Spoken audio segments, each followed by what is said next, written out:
आपकी अदालत के बाहर अगर शहीद सियालवी जाके बैठ जाए अपनी कुर्सी लगा के और बोले कि मैं चीफ जस्टिस हूं, तो क्या ये कंटेंप्ट ऑफ कोर्ट होगी या नहीं होगी? To impress the international community. किन को इम्प्रेस कर रहे हो आप लोग? उन कम्युनिटीज को, उन सो कॉल्ड ह्यूमन राइट्स की एनजीओस को, उन so called champion of the human rights. जब फॉरेनर्स आए थे और अदालत में बैठे थे, जब आपके मीडिया को इजाजत नहीं होती थी कि वो अपनी डिवाइसेस, अपने कैमरास, अपने लैपटॉप्स लेके अदालत में जा सके, जब आपके वकीलों को इजाजत नहीं होती कि अपनी डिवाइसेस, अपने लैपटॉप्स, अपने कैमरास को लेके अदालत के अंदर, मजहब को जिस तरीके से इस्लाम के साथ रिलेट करने के, मजहब भी नहीं, फिरका भी नहीं, ये जनाब मजहब और फिरके से एक अलग चीज है। रूहानी खजाइन जो मिर्जा कादियानी की किताब है, उसमें अगर सबसे ज्यादा बेदबी और गुस्ताखियां किसी की गई हैं तो हजरत ईसा अलैहिस्सलाम की गई। Pakistan is the safest haven for the minorities, इसमें कोई शक नहीं है। जितने अकलियतों को जो राइट्स है पाकिस्तान ने दिए, इतने शायद ही किसी और मुल्क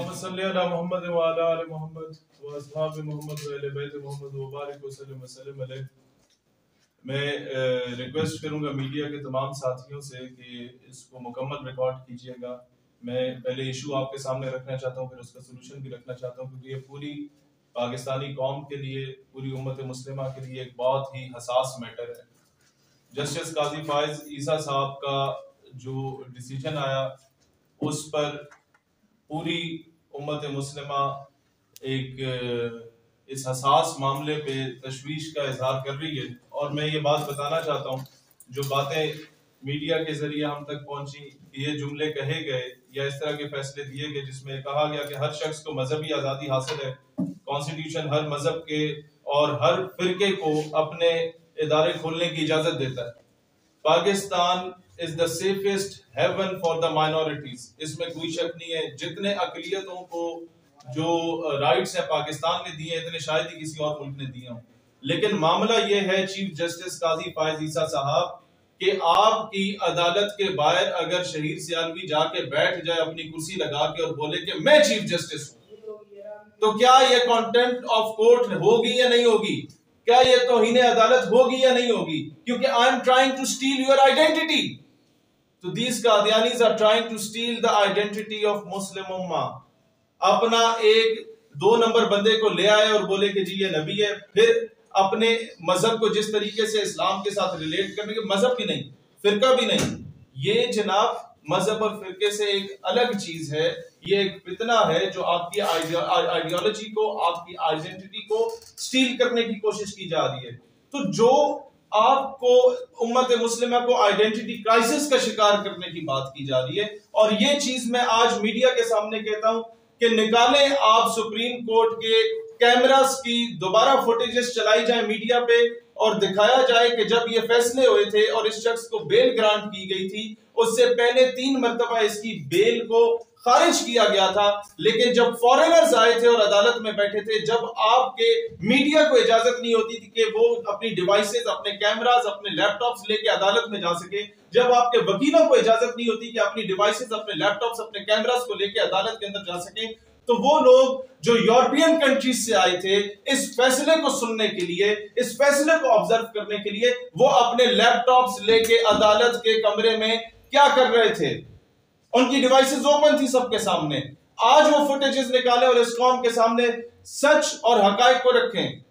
हमारे तमाम इदारों का, महकमों का और गवर्नमेंट का एक मसला है, और वो मसला ये है कि सारी जिंदगी हमारी गुजर जाती है। We are trying to please the international community. We are trying to impress the international community. किन को इम्प्रेस कर रहे हो आप लोग? उन कम्युनिटीज को, उन सो कॉल्ड ह्यूमन राइट्स की एनजीओस को, उन so called champion of the human rights को, जिनकी जुबानें फलस्तीन पे आज तक नहीं खुली, जिनकी जुबानें आज तक कश्मीर पे नहीं खुली। Innocent children are being incinerated with the white phosphorus. उनको तेजाब के साथ जलाया जा रहा है, व्हाइट फॉस्फोरस बॉम्ब्स उनके ऊपर फेंके जा रहे हैं, उसमें वो लोग नहीं बोल रहे। लेकिन यहां पर जब आते हैं तो हम लोग बिल्कुल लेट जाते हैं जनाब, हमारा पूरा निजाम लेट जाता है, हमारी पूरी अदालतें लेट जाती हैं। हमारे मैं एक बड़ा कैटेगोरिकली कहता हूं, इसके बाद चाहे तो आप अपनी अना की तस्कीन के लिए हमारे ऊपर तौहीन अदालत की दफात लगा दें, लेकिन चीफ जस्टिस साहब, अगर आप तौहीन अदालत बर्दाश्त नहीं कर सकते तो कोई मुसलमान तौहीन रिसालत भी बर्दाश्त नहीं कर सकता। बात बिल्कुल कैटेगोरिकली क्लियर है। कि जब एक बंदा तहरीफ शुदा तर्जुमा और तहरीफ शुदा तफसीर कुरान पाक की एक कादियानी की लिखी हुई जब वो तकसीम कर रहा था, डिस्ट्रीब्यूट कर रहा था, उस पर केस हुआ, आप उसको रिलीज करते हैं, जो उसकी ड्यू पनिशमेंट थी बेशक उससे मिल गई, वो एक अलग जो है वो टॉपिक है। टॉपिक ये है कि आप इनडायरेक्टली जो ये बात कहे गए हैं कि हर फिरके और हर मजहब को पूरा इख्तियार है कि वो अपना तशहीर करे, वो अपनी तबलीग करे, उसमें कादियानियत नहीं आता है। उसमें आप हिंदुइज्म को ला सकते हैं, सिखिज्म को ला सकते हैं, क्रिश्चियनिटी को ला सकते हैं, इसको नहीं लाया जा सकता। ये 298 बी और 298 सी की खुलम खुला खिलाफ वर्जी है। अगर आप इस तरीके की स्टेटमेंट्स दे रहे हैं तो कल को आपके इन्हीं ये जो आपका फैसला है इसको जवाज बना के कादियानी अपनी मस्जिदों के ऊपर मीनार भी लगाएंगे, गुंबद भी लगाएंगे, उसी तरीके से मुसलमानों वाले नाम भी रखेंगे और फिर जो मर्जी वो हरकतें करें, बदनामी हमारे मजहब की हो रही होगी। लिहाजा आज मैं एक और गिला भी देना चाहता हूं खत्म नबूवत सल्लल्लाहु अलैहि वसल्लम के नाम पे चंदे बटोरने वालों से और इस पर पैसे खाने वालों से जो इस्लामी नजरियाती काउंसिल बना। भाई मेरा सवाल ये है कि यूरोपीय यूनियन के लोग, अमेरिका के लोग, सो कॉल्ड ह्यूमन राइट्स की जो एनजीओ है वो दूसरे मुल्कों से अपने पालतू कुत्तों की जो है वो हिफाजत के लिए पहुंच जाती है पाकिस्तान की अदालतों में। इस केस की पैरवी के लिए हमारे जो रियासती इदारे मौजूद हैं इस्लामी नजरियाती काउंसिल की बुनियाद पे या मुख्तलिफ नामों से या जो डायरेक्टली इनडायरेक्टली चंदा इकट्ठा कर रहे हैं इस्लाम के नाम पे, वो इन केसेस की पैरवी क्यों नहीं कर रहे? वो बाद में बावला मचाने क्यों आ जाते हैं? दूसरी बात मैं आप लोगों से ये कहना चाहता हूं मेरे भाइयों, इस वक्त इस चीज की इंक्वायरी करनी चाहिए कि इलेक्ट्रॉनिक डिवाइसेस वो लेके क्यों आपके सुप्रीम कोर्ट के अंदर गए, किसने उन्हें जाने दिया और क्यों हम लोग देखें हम खुद मुख्तार पाकिस्तान कभी भी नहीं बन सकते जो अपने फैसले खुद करे जब तक हम दुनिया को इम्प्रेस करने में लगे हुए होंगे। आगे मैं आप लोगों को बताना चाहता हूं आपने इम्प्रेस करना है, अपनी तरक्की से इम्प्रेस करना है, अपनी टेक्नोलॉजी से इम्प्रेस करें, अपने क्या कहते हैं इन्वेंशन से इंटरनेशनल कम्युनिटी को आप इम्प्रेस करें। आप उनके आगे लेट जाएंगे, डर और खौफ की वजह से लेट जाएंगे तो कभी भी इंटरनेशनल कम्युनिटी आपसे इम्प्रेस नहीं होती। अब मैं सोल्यूशन ओरिएंटेड बात आपके सामने करना चाहता हूं। जो लोग समझते हैं कि हमें इस्लाम का बहुत ज्यादा जनाब सीने में दर्द रखते हैं वो नारे ना लगाएं।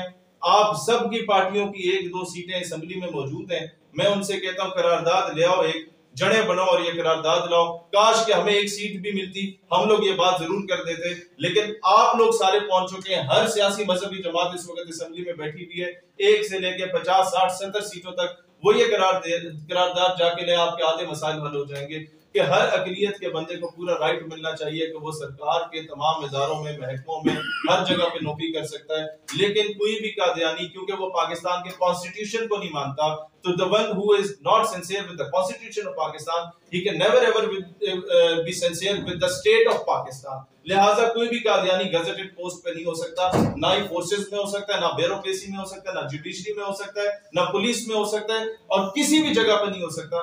आपके मुल्क के आधे मसाइल हल हो जाएंगे। आपको ना धरने देने की जरूरत पड़ेगी, ना आपको एहतजाज करने की जरूरत पड़ेगी, ना आपको नारे लगाने की जरूरत पड़ेगी। और दूसरी चीज जो हमें कहा जाता है कि जनाब रियासत की जानिब से कहा जाता है कि हम मजबूर हैं, इंटरनेशनल प्रेशर बहुत है, इस इंटरनेशनल प्रेशर को खत्म करें।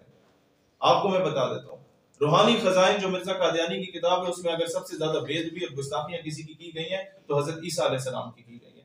हजरत ईसा अलैहिस्सलाम से रिलेटेड उसकी जितनी भी वो खुराफात हैं जो मिर्जा कादियानी ने अपनी किताब रूहानी खजाइन में लिखी, आप सिर्फ उसे इंग्लिश में ट्रांसलेट करके अगर यूरोपियन कंट्रीज के सेनेटर्स को, उनके लॉर्ड्स को, उनके जजेस को, उनके मिनिस्टर्स को जाके पढ़ा देते हैं तो अगले दिन ये जितने कादियानी पाकिस्तान से बाहर बैठ के पाकिस्तान के खिलाफ शिकायतें लगाते हैं, प्रोपेगेंडे करते हैं, ये सारे डिपोर्ट होकर पाकिस्तान वापस आए हुए होंगे। पाकिस्तान के खिलाफ कोई साजिश नहीं करेंगे इंटरनेशनल कम्युनिटी में जाके, इंटरनेशनल दुनिया में जाके।